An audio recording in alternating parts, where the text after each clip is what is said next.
Dear student, अस्सलाम वालेकुम। आज हमें डिस्कस करना है साइलोटम को आगे डिस्कस करना है और आज हमें डिस्कस करना है अनाटमी ऑफ साइलोटम। देखिए, साइलोटम की जब हमने बात की तो हमने पहले कहा था कि साइलोटम के हिस्से होते हैं। पहला हिस्सा इसका वो होता है जो इसका अंडरग्राउंड होता है, वो हिस्सा जो अंडरग्राउंड होता है उसे राइजोम कहते हैं। फिर इसी हिस्से से अराइज होती है क्या चीज़, एरियल ब्रांचेस। ये ब्रांचेस फिर आगे जाके दो दो ब्रांचेस में डिवाइड हो जाती हैं। जब ये जाके दो दो ब्रांचेस में डिवाइड हो जाती हैं तो इनका दो दो ब्रांचेस में डिवाइड होना डाइकोटोमस कहलाता है। इसीलिए ये ब्रांचेस डाइकोटोमस होती है, ये एरियल ब्रांचेस होती है, ये राइजोम होता है।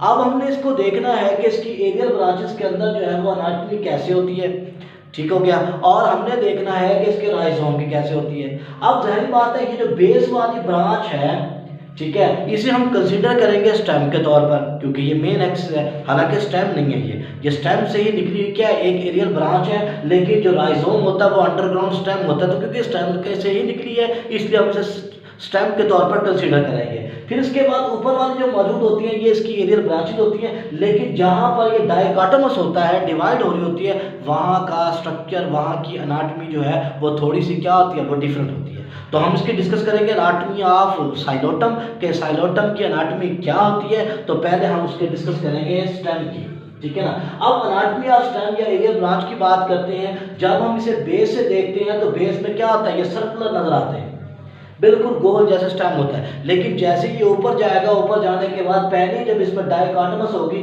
तो वहां पे सेल क्या होंगे, 5 कोनों वाले हो जाएंगे। हम उन्हें कहेंगे कि पेंटागोनल। फिर जब जाके मजीद ये तकसीम होंगे तो सेल क्या हो जाएंगे, वो ट्राइगोनल हो जाएंगे। इसका मतलब बेस पर जो है सर्कुलर, पहली के डाइकोटोमस डिवीजन के ऊपर क्या है, वो पेंटागोनल, और उससे ऊपर वाले के ऊपर क्या है, उसके ऊपर वाले के ऊपर ये मौजूद है क्या चीज, ट्राइगोनल जो है ये पाए जाते हैं। अब हम इसकी जो स्टेम है उसके पार्ट्स देखते हैं कि उसमें कौन कौन सी चीज मौजूद होती है। पहली चीज उसमें मौजूद होती है एपिडर्मस।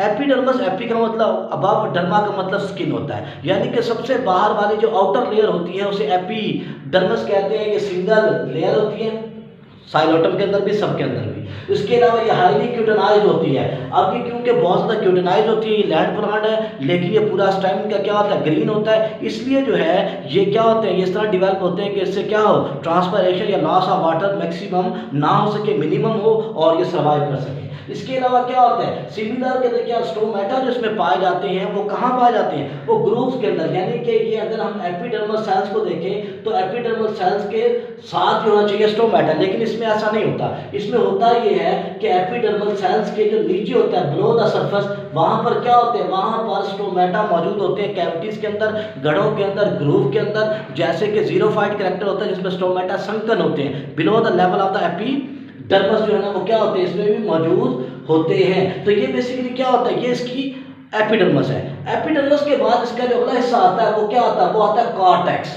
अब कॉर्टेक्स के पार्ट होते हैं। पहला पार्ट जो कॉर्टेक्स का मौजूद होता है वो होती है लेयर। ये पहली लेयर जिसमें मौजूद होती है, ये 2 से 6 सेल्स की क्या होती है, वो लेयर्स होती है। अब ये जो पहली लेयर होती है इसके अंदर क्या मौजूद होता है, इसके अंदर क्लोरोफिल मौजूद होता है। अब ये 2 से 6, 2 से 5 लेयर्स की क्या होती है, वो सेल्स होती है, इसमें क्लोरोफिल मौजूद होता है। इसलिए इस पहली लेयर को जो 4 से 6 या 2 से 5 सेल्स की होती है इसे कहा जाता है क्लोरेनकाइमा।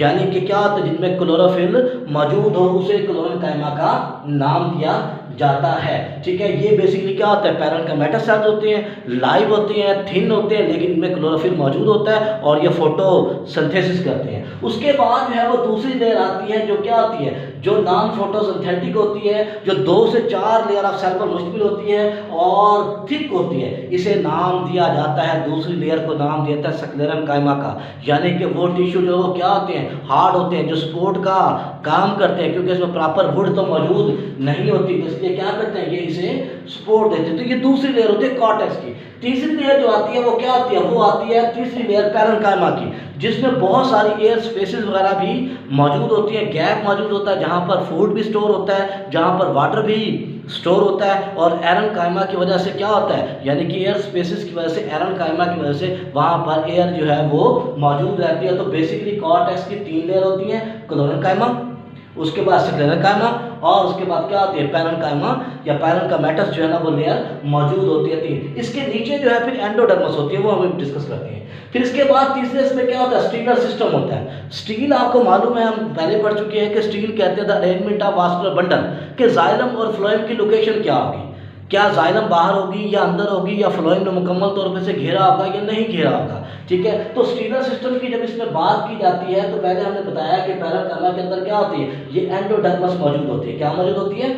एंडोडर्मस। अब इसमें जो मौजूद होती है क्या चीज, इसमें जो जाइलम मौजूद होती है वो एक्टिनो स्टीलिक होता है। एक्टिनो का मतलब होता है कि जिसमें बहुत सारी शाखें निकली हो, स्टार शेप हो या कांटानुमा हो, तो हम उसे क्या कहते हैं, हम कहते हैं कि ये क्या है, ये एक्टिनोस्टीलिक है। क्या है ये?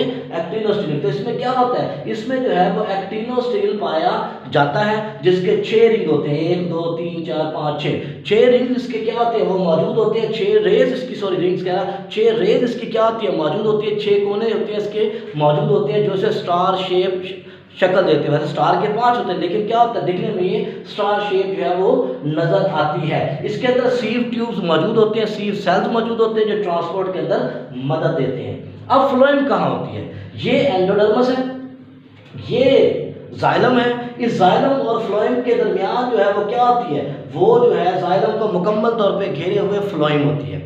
इसका मतलब जाइलम और एंडोडर्मस के दरमियान फ्लोएम के सेल्स मौजूद होते हैं। इसमें पित्त वगैरह मौजूद नहीं होती। ठीक है, पित्त इसमें मौजूद है। तो ये इसका क्या होता है, ये बेसिकली इसका स्टीलर सिस्टम है जो हमने यहाँ पर आपको एलैबोरेट किया। तो इसका मतलब पहले क्या पार्ट है, पहले एपिडर्मिस, फिर उसके बाद कॉर्टेक्स, तीसरा इसके पास क्या होता है वो स्टीलर सिस्टम जो है ये मौजूद होता है। ये था एरियल का। अब हमारे पास कौन सा है, वो जो अंडरग्राउंड राइजोम मौजूद होता है जिससे राइजाइड निकलती है, उसका स्ट्रक्चर भी क्या होता है बिल्कुल जो है वो सेम इस जैसा होता है, क्योंकि ये स्टेम का ही एक हिस्सा होता है। लेकिन इसमें थोड़ा बहुत चेंज होता है। होता ये है कि इसके बाहर जो क्या आती है वो एपिडर्मस होती है। इस एपिडर्मस से राइजाइड ओरिजिनेट होते हैं। अब इस एपिडर्मस से राइजाइड्स क्या होते हैं, ओरिजिनेट होते हैं, पहली बात ये। दूसरी बात, इसके नीचे जो क्या होते हैं कॉर्टेक्स होती है, हम उसे 2 लेयर में या 2 रीजन में डिवाइड कर देते हैं। एक को आउटर कॉर्टेक्स कहते हैं, एक को इनर कॉर्टेक्स कहते हैं। अब आउटर कॉर्टेक्स क्यों कहते हैं, क्योंकि उसके अंदर मौजूद होते हैं फंगल सेल, और हम जानते हैं the association of fungi and the roots of the plant is called as mycorrhiza. तो फंजाई इसके अंदर मौजूद होती है जो क्या होती है, जो सिम्बियोटिक एसोसिएशन में मौजूद होती है, म्यूचुअलिज्म के अंदर पाई जाती है, जो इसके लिए क्या करते हैं नाइट्रोजन को फिक्स करती है, न्यूट्रिएंट को क्या करती है वो इसके लिए इकट्ठा करती है। तो इसका मतलब ये आउटर कॉर्टेक्स में क्या होते हैं फंगल जो है वो मौजूद होते हैं, हाइफी वगैरह यानी कि उसके अंदर पाए जाते हैं। और इनर के अंदर जो है वही हमारे पास क्या आता है पैरेन्काइमा सेल्स वगैरह मौजूद होते हैं। और पैरेन्काइमा सेल्स के बाद आगे क्या आता है, वही एंडोडर्मस आता है। एंडोडर्मस के बाद उसमें वही स्टीलर सिस्टम आता है जिसमें क्या होता है, जिसमें जाइलम जो है वो क्या है वो एक्टिनोस्टीलिक मौजूद होती है। तो ये बेसिकली क्या होता है, ये बेसिकली जो है इसकी अनाटमी है। अब हमने इसको नेक्स्ट लेक्चर के अंदर डिस्कस करना है इसकी स्पोरेंजियम की अनाटमी, और स्पोरेंजियम की जब हम इसकी अनाटमी देखेंगे तो साथ हम डिस्कस करेंगे इसकी रिप्रोडक्शन।